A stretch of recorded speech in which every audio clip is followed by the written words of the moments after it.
Buenas noches. En esta oportunidad vamos a continuar con el estudio del Evangelio de Juan. Ahora pasamos al capítulo 8. Y aquí fue interesante al estarlo estudiando encontrarme que esta sección, desde muchos siglos atrás, ha habido alguna discusión en cuanto a si este pasaje corresponde a donde está en el Evangelio, si lo escribió Juan. Y bueno, se ha escrito mucho al respecto, algo vamos a hablar en el estudio, pero por sobre todo, repito, que la escritura, la Biblia que tenemos hoy, que ha sido el resultado de muchos hombres y mujeres que han estudiado, han ayudado en la traducción, han analizado los textos antiguos, los idiomas en que fue escrito. Es una bendición todo este trabajo para nosotros los que ahora disfrutamos de tener estas versiones de las escrituras en múltiples idiomas, en nuestro propio idioma, en distintas versiones. Así que a pesar de lo que vamos a platicar al inicio, la palabra de Dios es una palabra fiable, segura, una palabra en la que podemos descansar, en donde está plasmada la voluntad de Dios, lo que Dios quiere que sepamos de Él y con lo que Él quiere que aprendamos para vivir una vida agradable a Él. Miremos pues entonces este relato de la mujer que fue llevada ante Jesús para que Él evalúe la circunstancia que había sucedido.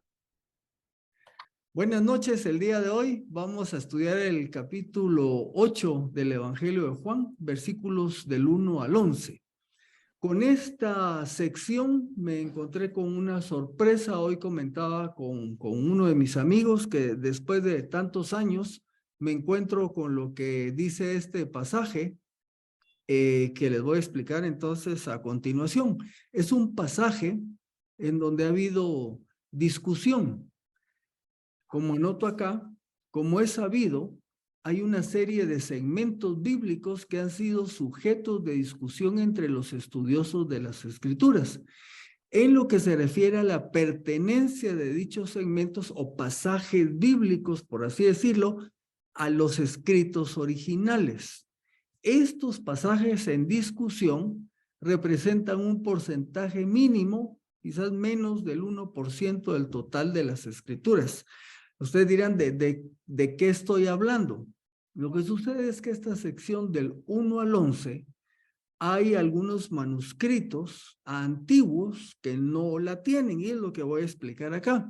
Como anoto el problema, dice, la mayoría de textos griegos de antes del siglo VI no contienen esta sección. Esta sección es el de la mujer adúltera que es presentada ante Jesucristo para que él emita un juicio. Agregamos, ninguno de los padres de la iglesia o escritores tempranos, se refiere de los primeros siglos, con excepción de Jerónimo, incluyen este pasaje en sus comentarios. Otros escritores colocaron signos o notas indicando su inquietud o duda respecto al pasaje. Vamos a ver un poco más. En otros manuscritos antiguos, el pasaje, repito, del capítulo 8, del versículo 1 al 11, este pasaje aparece en otra ubicación diferente de la que vamos a ver hoy. En algunos manuscritos antiguos aparece después de Juan 7:36, en otros después de Juan 7:44.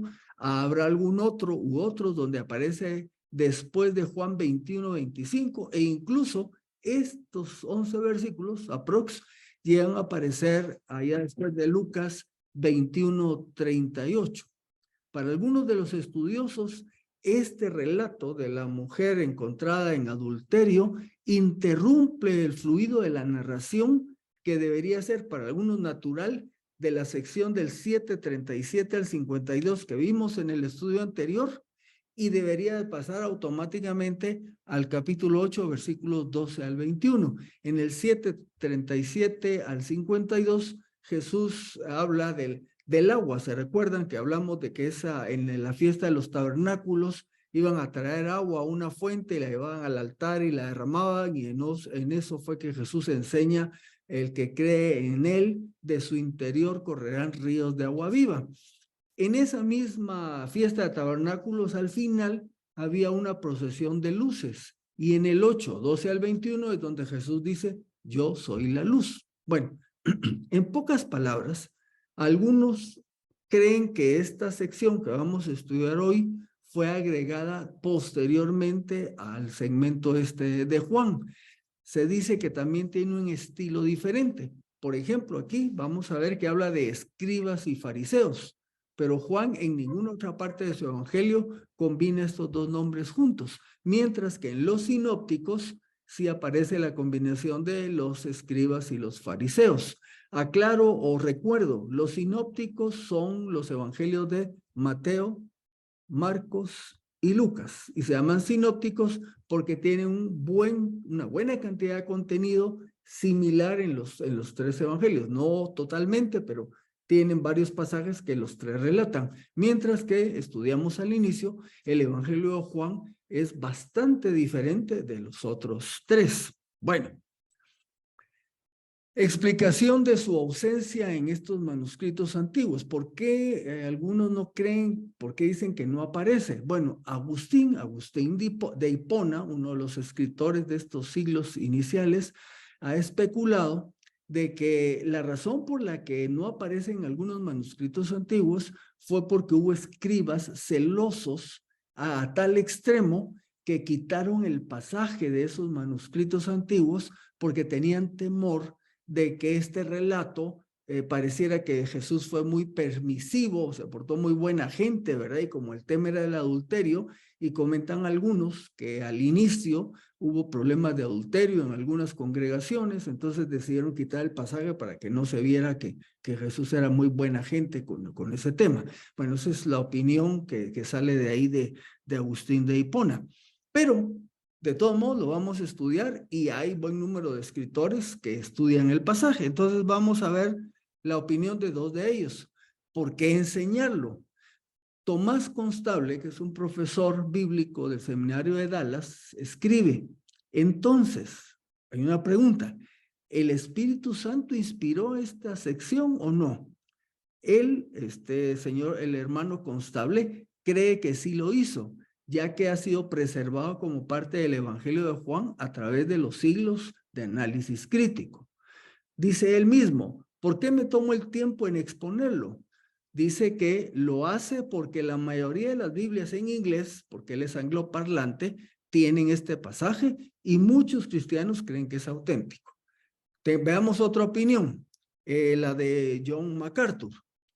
Él dice que vale la pena estudiar este pasaje con toda esa discusión que ha habido, porque dice, no contiene enseñanzas que contraían al resto de las escrituras. Describe a Jesucristo como el Salvador amoroso, sabio y perdonador, coherente con la imagen bíblica de Jesucristo. Y probablemente el relato es historia real, parte de una tradición oral que circuló en partes de la Iglesia occidental. La mayor parte del respaldo temprano a favor de la autenticidad de esta sección viene de manuscritos y versiones occidentales. Se habla de una iglesia occidental y una iglesia oriental. La iglesia occidental se desarrolló en algunas zonas del norte de África, lo que era Roma y más hacia occidente, y la oriental era donde está Siria, Líbano, Armenia, Tierra Santa. Esa es la iglesia oriental. Se nos dice que viene de estas versiones occidentales de padres de la iglesia en Occidente como Jerónimo, Ambrosio y Agustín. Ya en una clase anterior vimos que habían unos creyentes que son los que se les llama padres de la iglesia, que escribieron en los siglos tempranos acerca de temas del cristianismo, ¿verdad? Ahora, con esto, yo le compartí a mi esposa esto que estaba estudiando y le compartí esta información de Juan 8, del 1 al 11. Y entonces ella me dice, pero mire, si este tipo de datos, de información, ¿no será que puede afectar la seguridad en cuanto a la fiabilidad de las escrituras para un cristiano principiante? O puesto en otras palabras, si esto que estamos viendo, alguien que está empezando en la fe, oye, de que estamos viendo que hay un pasaje como que no aparece en todos los manuscritos antiguos y que hay discusión, ¿podrá afectar la fe de alguien nuevo? Entonces yo le decía, bueno, pero entonces, ¿qué hacemos? Digamos, en un estudio como el de hoy, mejor no comparto esto y me lo quedo callado, pues yo hubiera preferido aprenderlo antes. Así que De nuevo, espero que esta discusión no nos afecte, pero les voy a dar un poco de información de que podemos estar tranquilos de que nuestra Biblia es fiable. Aquí voy a hacer unas citas del libro de Josh McDowell que se llama Evidencia que exige un veredicto. Y son unas citas que tomo de algunos estudiosos. Respecto al Nuevo Testamento, y ahorita estamos estudiando, por supuesto, el Nuevo Testamento, los autores Geisler y Nix afirman, del total entonces, del total del Nuevo Testamento, solamente alrededor de un 60º no significa más que trivialidades, trivialidades, simplezas, o puede con alguna razón llamarse variaciones sustanciales. Matemáticamente, esto significa que el texto es puro en un 98.33%. Esta es la opinión de este par de autores. Hay otro que se llama Fenton Hort en el mismo libro. Dice, de modo que lo que puede llamarse de alguna manera una variación sustancial es nada más que una pequeña fracción de toda la variación restante y difícilmente formaría más de una milésima parte del texto entero. Si todavía nos está costando sincronizarnos, lo que sucede es que conforme ha avanzado el tiempo y se ha ido estudiando más profundamente los manuscritos antiguos del Nuevo Testamento, que están en griego, pues se ha ido depurando el texto. Por eso es que tenemos, imagínense, Casiodoro de Reina, ya por 1500 y pico, hace su primera traducción al castellano, después le hace una revisión Reina Cipriano de Valera, que revisa textos tanto del hebreo como del griego y le hace mejoras, y luego han habido revisiones. Estuvo la revisión de 1909, que todavía hay muchos creyentes que les gusta esa versión. Después vino la 1960, y todos estos estudios lo que hacen es ir mejorando las traducciones, encontrando fuentes más fieles en cuanto al texto que venga de los originales, por así decirlo. Entonces, en todo este proceso se han encontrado variantes, es de lo que están hablando estos autores. Este último dice, mire, esas pequeñas diferencias que hemos encontrado no van más allá de una milésima del texto entero. Para cerrar esta sección introductoria, el mismo Josh McDowell afirma lo siguiente: ninguna doctrina fundamental de la fe cristiana descansa sobre una lectura en disputa. O sea, de estas pequeñas variantes en discusión, ninguna de nuestras doctrinas fundamentales parte de ese tipo de pequeñas variantes. Agrega, estamos en condiciones de afirmar con toda firmeza que, en sustancia, el texto de la Biblia es veraz. Y con esa afirmación, pues nos vamos a esta sección. Esta sección, dependiendo de la versión que usted tenga, pues tiene el título La mujer sorprendida en adulterio. La Reina Valera 2015 inicia la sección esta con el último versículo del capítulo 7, que dice, y se fue cada uno a su casa. Y entonces entramos al capítulo 8, versículo 1, donde dice, pero Jesús se fue al monte de los Olivos. Eso es después de esta reunión del capítulo 7, donde se estaba celebrando la fiesta de los tabernáculos y donde vimos que en el último gran día, pues él tiene ese diálogo y esa enseñanza con los judíos ahí presentes. Entonces dice que Jesús se va al monte de los Olivos. Algunos piensan, bueno, el monte de los Olivos quedaba como a 4 kilómetros de distancia de Jerusalén, más o menos una hora yendo a pie. Algunos creen que pudo haberse quedado en el campo, ¿verdad? Acampó ahí con sus discípulos posiblemente, o quizás se fue a hospedar donde su amigo Lázaro, que vivía en Betania. Betania era unos 3 kilómetros en la misma dirección hacia la zona del Monte de los Olivos. Para que nos acordemos, Lázaro era el hermano de Marta y María, que son dos de los personajes que aparecen en los evangelios. En cuanto al versículo 2 dice, muy de mañana, hablando de Jesucristo, volvió al templo y dice que todo el pueblo venía a él y él sentado les enseñaba. Se recordarán que los rabís, los maestros, llegaban a una zona de ahí del área abierta de las instalaciones del templo, se sentaban y la gente llegaba a su alrededor a escuchar sus enseñanzas, pues lo hizo de la manera tradicional de un rabí. En los versículos 3 y 4 nos dice que los escribas y los fariseos le trajeron una mujer sorprendida en adulterio y poniéndola en medio le dijeron, maestro, esta mujer ha sido sorprendida en el mismo acto del adulterio. Y revisé un poco la versión en griego y la palabra sí quiere decir que la agarraron como quien dice infraganti, ¿verdad? La habían agarrado sorprendido en pleno acto de adulterio. Cuando nosotros nos preguntamos qué enseñaba la ley respecto al adulterio, pues en Éxodo 20:14, que es los 10 mandamientos, uno de esos mandamientos dice, no cometerás adulterio, ¿verdad? Y por supuesto que el adulterio tiene que ver con las relaciones sexuales extramaritales, o sea, tiene que haber dentro de los involucrados uno o los dos casados, pero están relacionándose no con su esposo, sino con alguien más fuera del matrimonio. Entonces, esta es la acusación que traen hacia esta mujer. En Mateo 5:27 al 28, Jesucristo mismo había enseñado el tema.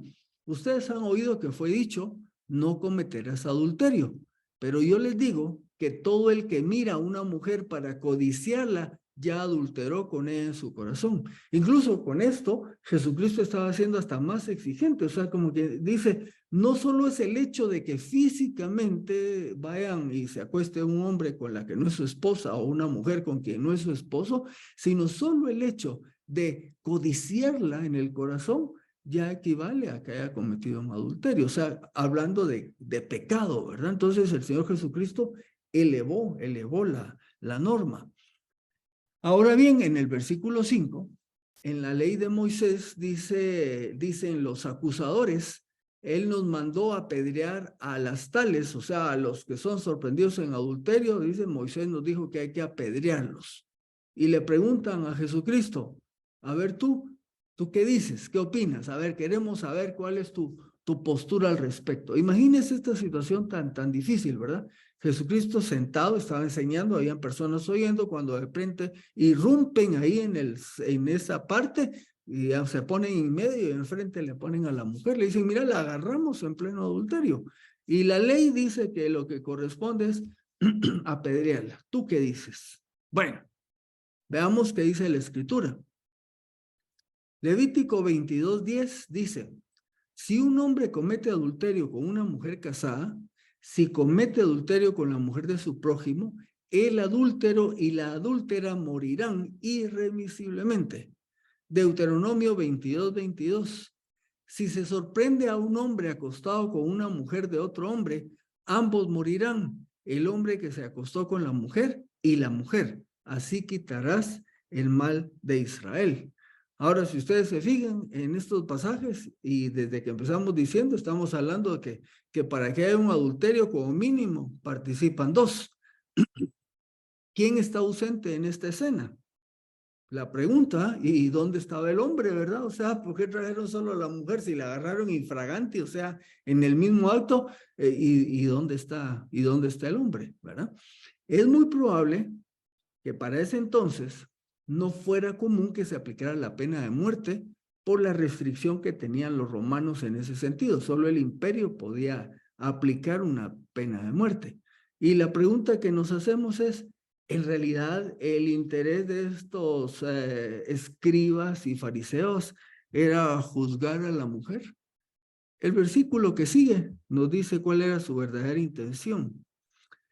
Esto decían para probarle, o sea, para probar a Jesús, casi ponerle una trampa, me explico, para tener de qué acusarle.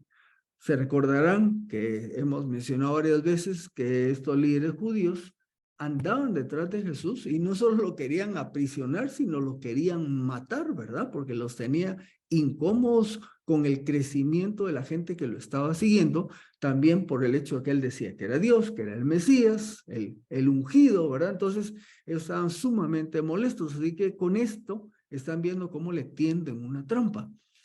Se recordarán que allá en Juan 2 se nos dice que Jesús conocía el corazón de las personas. Y aunque ahí en esa sección dice que habían creído un buen número en él, él no se confiaba porque él conocía en realidad el interior. Así que obviamente Jesucristo se da cuenta de esta situación y dice que Jesús, inclinado hacia el suelo, escribía en la tierra con el dedo.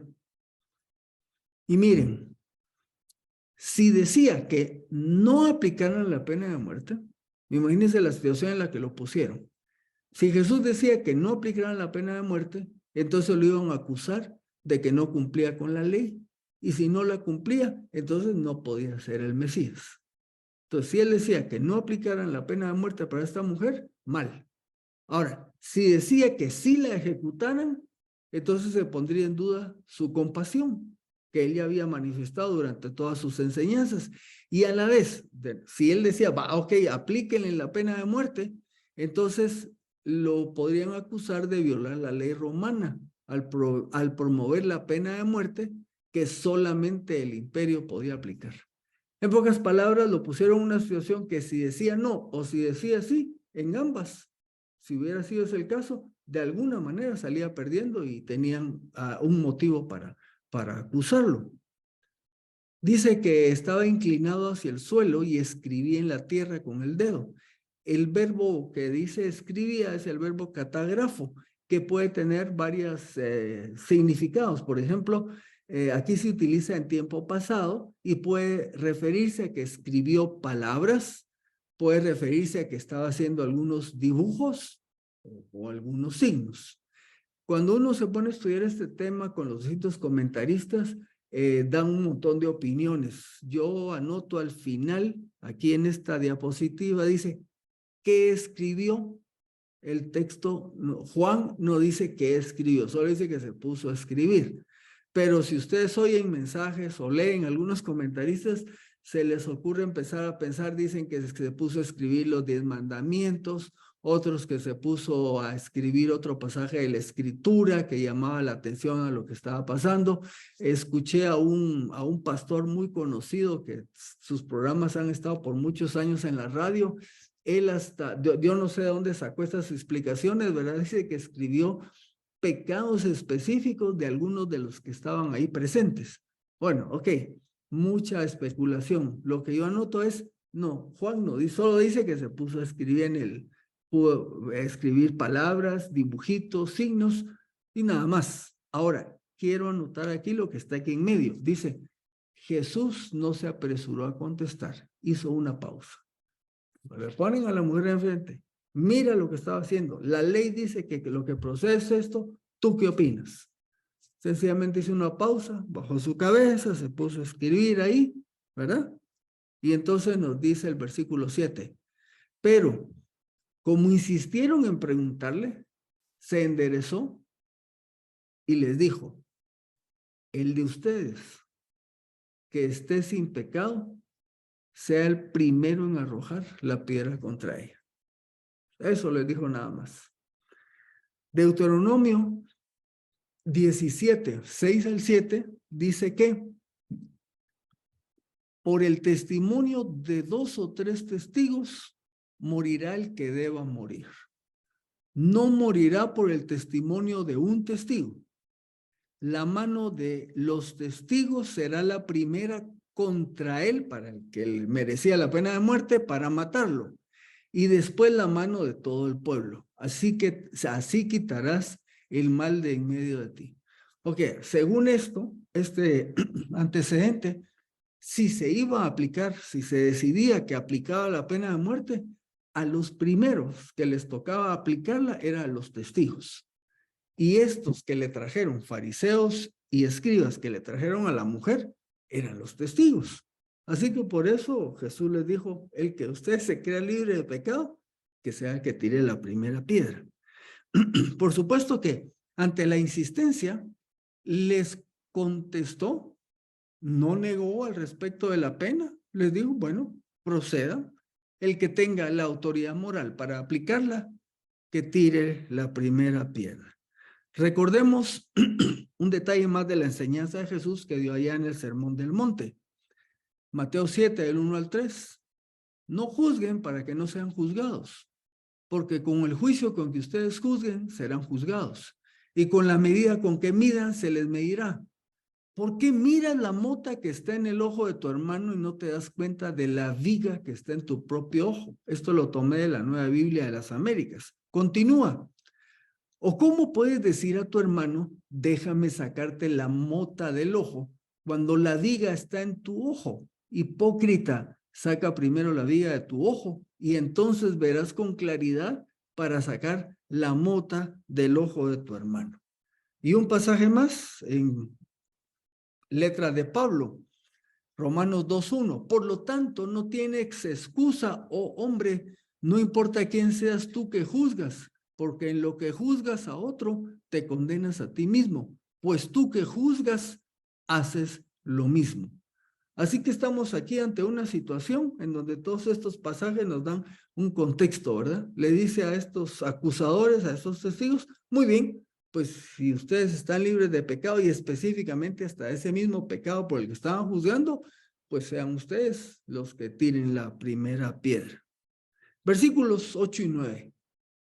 Al inclinarse hacia abajo otra vez escribí en tierra, pero cuando lo oyeron, yo estoy usando, como les he dicho, la versión Valera, Reina Valera 2015. Aquí no aparece lo que sí aparece en la Reina Valera 1960, donde dice, pero cuando lo oyeron, acusados por su conciencia, salían uno por uno, comenzando por los más viejos. Solo quedaron Jesús y la mujer que estaba en medio. Y ustedes dirían, bueno, pero si solo les dijo, el que esté sin pecado, que tire la primera piedra, ¿verdad? ¿Y cómo fue que de venir enardecidos, molestos y con esta gran acusación, dice que de poco a poco se fueron retirando, empezaron por los más mayores, los más adultos contemporáneos, ¿verdad? Algunos dicen que por dos razones, que los más grandes tal vez ya estaban más conscientes de la realidad de la vida de pecado y entendieron y mejor se fueron zafucando y ahí poco a poco los más jóvenes. Otros dicen que posiblemente los más viejos eran los que más pecado tenían acumulado y fueron los primeros que se fueron retirando y así después los más jóvenes. Pero uno diría, bueno, pero solo les dijo eso, ¿cómo fue que los conmovió tanto? Aquí yo cito un pasaje que es interesante, Hebreos 4:12, porque la palabra de Dios es viva y eficaz y más penetrante que toda espada de dos filos.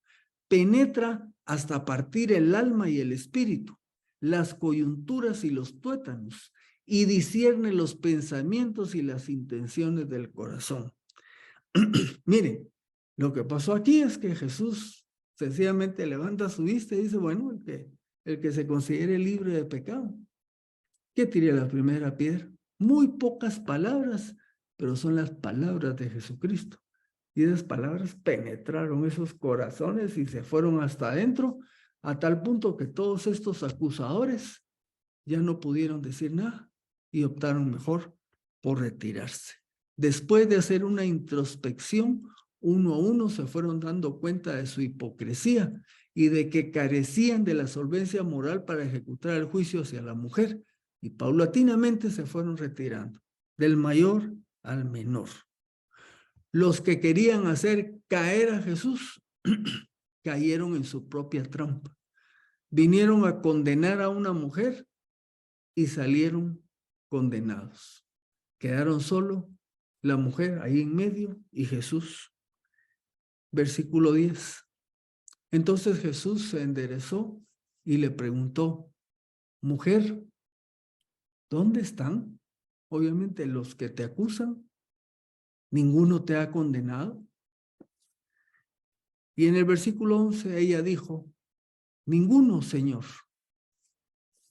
Entonces Jesús le dijo, ni yo te condeno. Vete y desde ahora no peques más. Siendo Jesús Dios y por lo tanto juez, tiene la potestad de perdonar. En esta circunstancia no condena a la mujer. ¿Por qué? Porque él pagaría el precio de los pecados de esta mujer y por supuesto de toda la humanidad en la cruz. De nuevo, sobre su obra futura sirve de base para lo que está haciendo con esta mujer acá. Pero aclaramos, por la inquietud que hubo en el pasado, ¿verdad? El perdón no es una licencia para pecar. Por eso le dice, vete y desde ahora no peques más. No continúes con ese modo de vida. Romanos 6:1. ¿Qué pues diremos? ¿Permaneceremos en el pecado para que abunde la gracia? De ninguna manera. Porque los que hemos muerto al pecado, ¿cómo viviremos todavía en él? Y surge por ahí una pregunta. Bueno, quiere decir que entonces de ahí en adelante la mujer no volvió a pecar. No, ella, como cualquier otro creyente, todavía tiene la naturaleza pecaminosa. Todos los creyentes podemos pecar, pero no es nuestro modo de vida, no es lo que nos caracteriza. Y recordemos que si pecamos, tenemos el acceso a Dios para confesar nuestros pecados. Él es fiel y justo para perdonarnos y limpiarnos de toda maldad. Jesucristo aquí fue el abogado, defensor de esta mujer, que es el mismo ministerio que Él hace por nosotros. Cuando nos dice allá en 1 Juan que si pecamos, abogado tenemos a Jesucristo el justo. Y aunque empezamos viendo la discusión sobre esta sección de que si está o no está, al final dijimos, la estudiamos porque enseña, no contradice la Escritura y resalta que el tema es Jesucristo y su misericordia. Y esa misma misericordia es la que nos alcanzó a nosotros. Para terminar, ¿qué cosas podemos decir que aprendemos? Bueno, si no estoy en posición de juzgar, no juzgar. Y esto lo menciono en esta circunstancia. Cualquiera de nosotros puede que esté en posición o función donde nos toca juzgar. Si usted es un maestro, si usted es un director de una institución, si tiene un puesto jerárquico, a usted le toca evaluar comportamientos y conductas y le toca juzgar. Vamos a ver qué hacer. Pero si no está usted en esa posición de que tenga que juzgar, entonces lo mejor es no juzgue, ¿verdad? Cuando el domingo nos reunimos en la congregación y vemos que entra alguien tarde, voy a emitir rápido el juicio. ¡Qué barbaridad! ¿Cómo viene tarde? ¡Qué falta de respeto! ¡Que no tiene amor al Señor! Momento, ¿verdad? Sigamos nosotros felices, oyendo, cantando, leyendo la Escritura. No nos toca estar juzgando a nuestros hermanos.